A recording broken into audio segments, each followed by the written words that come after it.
Pernahkah Anda melihat penderitaan di sekitar Anda? Orang yang sakit, menderita, atau putus asa. Lalu Anda bertanya, Tuhan, di mana Engkau? Kenapa Engkau tak menolong mereka? Sobat, bisa jadi Tuhan sedang menjawab, Aku sedang menolong mereka. Aku sedang menunggu tanganmu untuk bergerak. Injil hari ini menyadarkan kita, Andalah jawaban doa bagi seseorang. Salve Sobat Pena Katolik, berjumpa kembali di Setitik Embun, sebuah renungan harian untuk kita semua. Renungan hari ini, Sabtu, 6 Desember 2025. Bacaan Injil diambil dari Injil Matius bab 9 ayat 35 sampai dengan bab 10 ayat 1, ayat 6 sampai dengan 8. Inilah Injil suci menurut Matius. Dimuliakanlah Tuhan. Sekali peristiwa, Yesus berkeliling ke semua kota dan desa. Ia mengajar dalam rumah-rumah ibadat dan mewartakan Injil kerajaan surga serta melenyapkan segala penyakit dan kelemahan. Melihat orang banyak yang mengikutinya, tergeraklah hati Yesus oleh belas kasihan, karena mereka lelah dan terlantar, seperti domba yang tidak bergembala. Maka Yesus berkata kepada murid-muridnya, "Tuaian memang banyak, tetapi pekerjanya sedikit. Maka mintalah kepada Tuan yang empunya tuaian, supaya ia mengirimkan pekerja-pekerja untuk tuaian itu." Lalu Yesus memanggil ke-12 muridnya dan memberi mereka kuasa untuk mengusir roh-roh jahat dan untuk melenyapkan segala penyakit dan segala kelemahan. Yesus mengutus mereka dan berpesan, "Pergilah kepada domba-domba yang hilang dari umat Israel. Pergilah dan wartakanlah, kerajaan surga sudah dekat. Sembuhkanlah orang sakit, bangkitkanlah orang mati, tahirkanlah orang kusta, usirlah setan-setan. Kalian telah memperoleh dengan cuma-cuma, maka berikanlah pula dengan cuma-cuma." Demikianlah sabda Tuhan. Terpujilah Kristus. Saudara-saudariku terkasih, dalam Injil hari ini kita melihat Yesus tergerak hatinya oleh belas kasihan, karena orang banyak itu lelah dan terlantar seperti domba yang tak bergembala. Kita melihat betapa Tuhan kita itu tidak tegaan melihat penderitaan. Namun ada yang menggelitik saya. Menanggapi hatinya yang tergerak itu, Yesus itu malah memanggil murid-muridnya dan mengutus mereka. Bukankah Tuhan Allah kita itu maha kuasa? Mengapa ia tidak menjentikkan jari saja lalu penderitaan semua orang menjadi hilang? Bukankah dia bisa membereskan masalah dunia dalam sekejap? Mengapa kok harus repot-repot melibatkan para muridnya? Nah, inilah yang membuat saya merenung.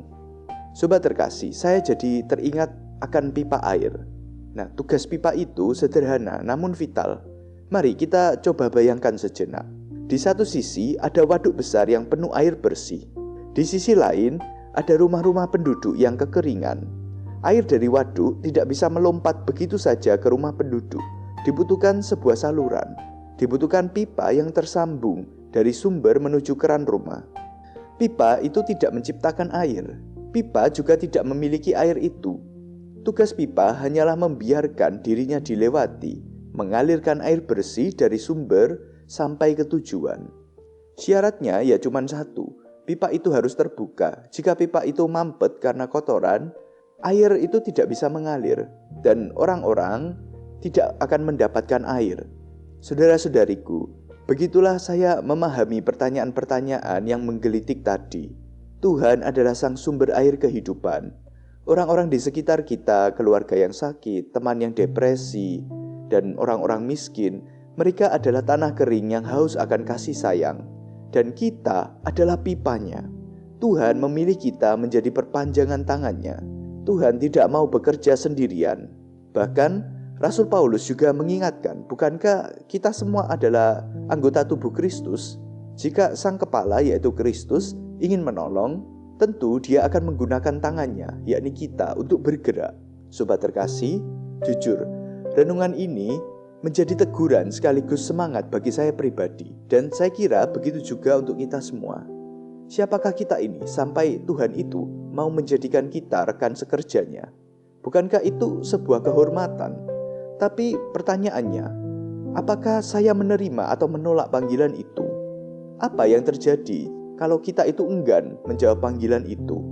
Maka tentu pipa rahmat ini akan tersumbat, yang berarti kita secara sadar menghalangi kasih Tuhan sampai kepada mereka.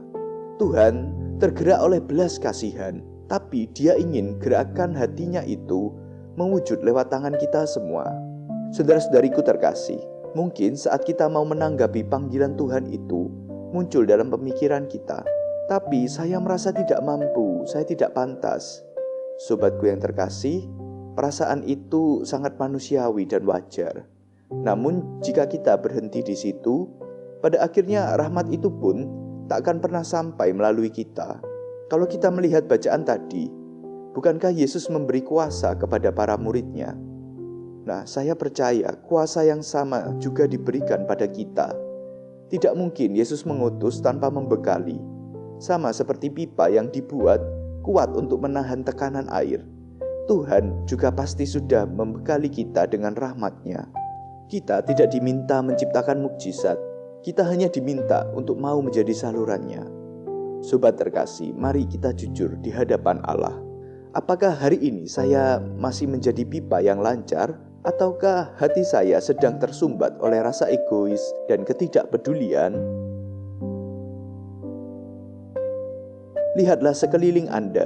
Siapa saja domba yang lelah dan terlantar di dekat Anda saat ini?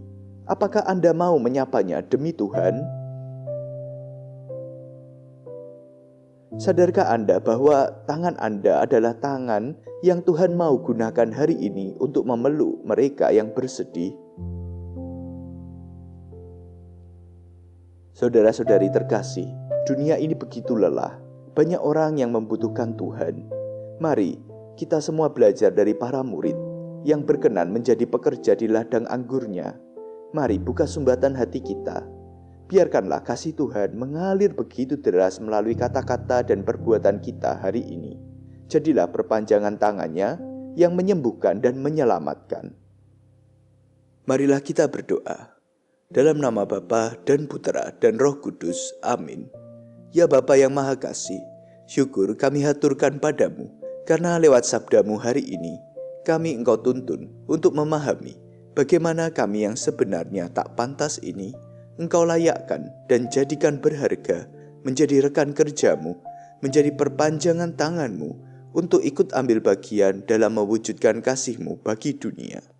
Ya Bapa, ampunilah kami jika seringkali kami hanya terpusat pada kenyamanan diri kami, sehingga enggan untuk menjawab panggilan-Mu, menjadi arus rahmat-Mu bagi dunia. Oleh karenanya ya Bapa, mohon curahkanlah rahmat Roh Kudus-Mu ke dalam hati kami, agar hati kami seperti hati-Mu yang memiliki belas kasihan bagi sesama kami, utamanya mereka yang menderita. Kuatkan dan teguhkanlah iman kami ya Bapa, agar kami berkenan mencintai sesama kami dengan tindakan kasih yang nyata, sehingga rahmat-Mu itu sampai kepada dunia. Semua ini kami mohonkan dengan pengantaran Yesus Kristus, Tuhan dan Juru Selamat kami. Amin. Dalam nama Bapa dan Putera dan Roh Kudus. Amin. Salve, Tuhan Yesus memberkati kita semuanya.